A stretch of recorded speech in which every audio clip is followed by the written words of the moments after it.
RP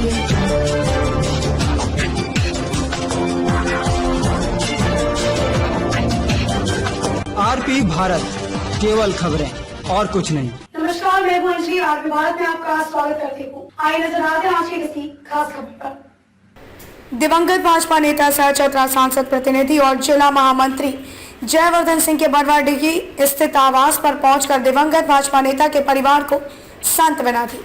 इसके साथ ही इस हत्याकांड की कड़ी भर्त्सना एवं निंदा करते हुए अपराधियों को जल्द से जल्द पकड़ने की मांग की। साथ ही इस घटना की राज्य सरकार से सीबीआई जांच की भी मांग की। आगे रविंद्र राय ने कहा कि जयवर्धन सिंह क्षेत्र के प्रिय नेता थे, जो जनता एवं उनकी समस्याओं के समाधान के तत्पर रहते थे। उनका ना रहना पार्टी एवं क्षेत्र की जनता की अपूर्णीय क्षति है। वे पार्टी के निर्भीक, कर्मठ एवं जुझारू नेता थे। मैं राज्य सरकार से मांग करता हूं कि इस निर्मम हत्याकांड की सीबीआई जांच हो, साथ ही उनके परिवार को उचित सुरक्षा दी जाए। कुमार सावंत के साथ बद्री गुप्ता, लातेहार, ब्यूरो रिपोर्ट। इसको इस रूप में लेना उचित नहीं है। भारतीय जनता पार्टी के परिवार के तो वो जिम्मेदार व्यक्ति थे ही, बड़े नेता भी थे, लेकिन महत्व इस बात का है कि सार्वजनिक जीवन की जिम्मेदारी निर्वहन करने वाले एक जिम्मेदार व्यक्ति की, जो समाज जिस पर भरोसा करता था, बरवाडीह और आसपास के पूरे क्षेत्र में, पूरे लातेहार जिले के लोग जिसको संकट का एक समाधान समझते थे, ऐसे महत्वपूर्ण व्यक्ति की हत्या हुई। मैं इसको किसी परिवार और किसी व्यक्ति की हत्या नहीं मानता, किसी पार्टी के पदाधिकारी की हत्या सिर्फ नहीं मानता। मैं ये मानता हूँ कि बरवाडीह और लातेहार जिले में किसी भी ऐसे विपत्ति के और किसी भी प्रकार के भय का समाधान लोग जयवर्धन सिंह को मानते थे कि ऐसे संकट के समय में वह व्यक्ति समाज के हित में, जरूरतमंदों के हित में खड़ा होता है। और मुझे लगता है कि जिनको भयभीत करने की आदत है, जिनको समाज में वर्चस्व स्थापित करके अपने हित में उसका शोषण करने की आदत है, वैसे लोगों के आंख के कांटे वो बने हुए थे। इसलिए एक व्यक्ति की हत्या नहीं हुई है, एक पार्टी के वरिष्ठ कार्यकर्ता की हत्या नहीं हुई है, नेता की हत्या नहीं हुई है, ये सामाजिक जिम्मेदारी निर्वहन करने वाली प्रवृत्ति की हत्या हुई है।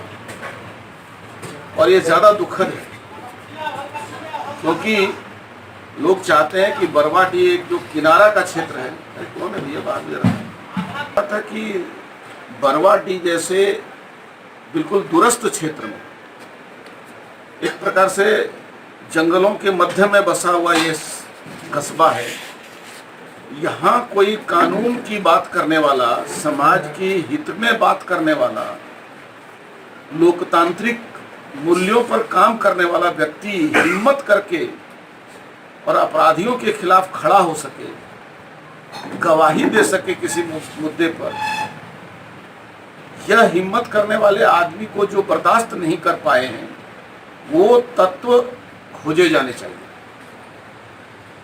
इसमें किसी एक व्यक्ति के हाथ नहीं है, एक गहरे षड्यंत्र का परिणाम मैं इसको मान रहा हूँ।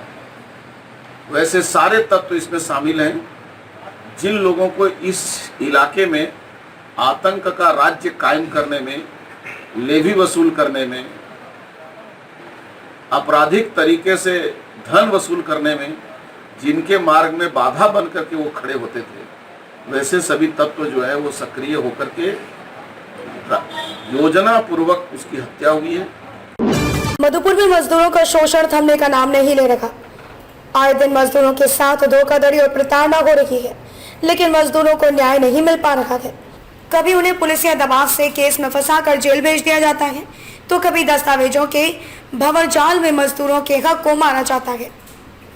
मजदूरों को पीएफ और अन्य सुविधाओं का लाभ नहीं मिले, इसके लिए फैक्ट्री संचालक 26 दिन की मजदूरी का भुगतान किया जा रहा है, जबकि छुट्टी के 4 दिनों का भुगतान भी मजदूरों को मिलना चाहिए, लेकिन वो नहीं मिल रहा है। सरकारी दस्तावेज और मजदूरों के खाते में भी काफी अंतर होता है, लेकिन मजदूरों की सुनने वाला कोई नहीं है। आज फिर से एक मामला देवघर जिला के मधुपुर के बिहार बीड़ी कंपनी के मजदूरों ने सामने लाया है। फैक्ट्री मालिक के कारनामे की पोल खोलते हुए बीड़ी मजदूर संघ के अध्यक्ष आस्थानंद झा ने कहा कि मजदूरों को मधुपुर में पीएफ का हिसाब पिछले 30-35 सालों से नहीं दिया गया, क्योंकि अगर 10 सालों तक मजदूरों का पीएफ कटेगा तब वो मजदूर कंपनी से बोनस का अधिकारी हो जाएगा। लेकिन ये गड़बड़ झाला करके मजदूरों का शोषण हो रहा है।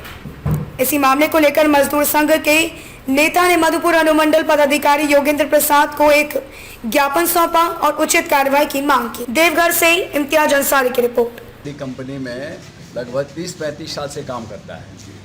वहाँ कोई नियम कानून नहीं है, एक ही नियम है जो उसका प्रबंधक है वो जो कर दिया वही कानून, वही नियम, वही सरकार है। तो इन लोग को बोनस 2 साल से नहीं मिल रहा है। तो इसका मांग हम लोग कहे थे, बात समझौता भी के लिए बात भी तैयार हुआ, फिर नहीं माना। तो हम लोग 5-6 मांग अभी है कि हम लोगों का बोनस जो नहीं मिला है वो बोनस मिले। और बोनस में लोग क्या करता है कि ये लोग काम किया 10 महीना और उसी को 12 महीना जोड़ देता है, जिससे इसका पैसा बढ़ जाता है, इससे बोनस इसका कम हो जाता है। तो मेरा कहना है, जैसे सरकार का छुट्टी है कि हर जगह है कि 26 दिन काम करेगा 30 दिन का पैसा मिलता है, हर एक को मिलता है। इन लोगों को छुट्टी शुक्र को देता है मगर पैसा नहीं देता है। उसके बाद इसका दूसरा डिमांड है कि यह जो पीएफ है, जो सबसे बड़ा घोटाला कंपनी करती है कि इन लोग का पीएफ का हिसाब नहीं देता है। इसलिए हिसाब नहीं देता है चूँकि अगर लगातार 10 साल पीएफ कट जाएगा तो बोनस का अधिकारी हो जाएगा। बोनस नहीं दे इसलिए पीएफ भी नहीं देता है, न साल छुट्टी देता है, मोनोपोली करता है। तो इसे देखो, इसे यही सब डिमांड लेकर हम लोग एसडीओ को चिट्ठी सब जगह दिए हैं, कोई कार्रवाई नहीं। हम लोग 8 तारीख से हड़ताल की बात किए थे कि हम लोग नहीं मिलेगा, 8 से हड़ताल कर देंगे। इसलिए हम लोग एसडीओ साहब से मिलने।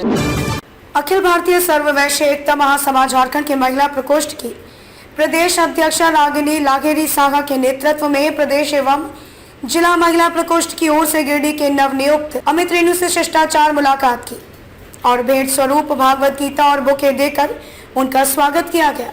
पुलिस अधीक्षक ने सबों से परिचय प्राप्त किया व व्यवहार कुशल प्रशासक की भूमिका में दिखे। समाज, प्रखंड एवं जिले के महिलाओं को निर्भीक होकर सामाजिक दूरी का पालन करते हुए रहने की सलाह दी। उन्होंने वैश्विक महामारी कोरोना वायरस कोविड-19 के कारण विश्व, देश एवं प्रदेश के जनमानस आक्रांत है, इससे अपने और समाज के परिवारों को बचाने एवं जागरूक करने की सलाह दी। महिलाओं को कभी कोई विशेष समस्या हो तो बताएं, यथोचित कार्रवाई की जाएगी। मौके पर प्रदेश अध्यक्ष रागिनी लागेरी साहा ने कहा कि एसपी अमित रेणु के नेतृत्व में गिरिडीह का स्वर्णिम विकास होगा। साथ ही कहा कि बहुत ही अच्छे स्वभाव और मृदुल भाषी व्यक्तित्व के धनी है। हम सभी एसपी सर से मिलने के लिए आए हैं, अमित रेणु जी से। उनसे मिलकर बहुत अच्छा लगा। बहुत ही अच्छे स्वभाव के और मृदुल भाषी हैं और गिरिडीह की समस्याओं से भी रूबरू कराएं और उनके साथ कार्य करने का हम लोगों को मौका मिले, ऐसा उन्होंने हमें कहा। और बहुत अच्छे स्वभाव के व्यक्ति हैं। विज्ञप्ति बना के दिए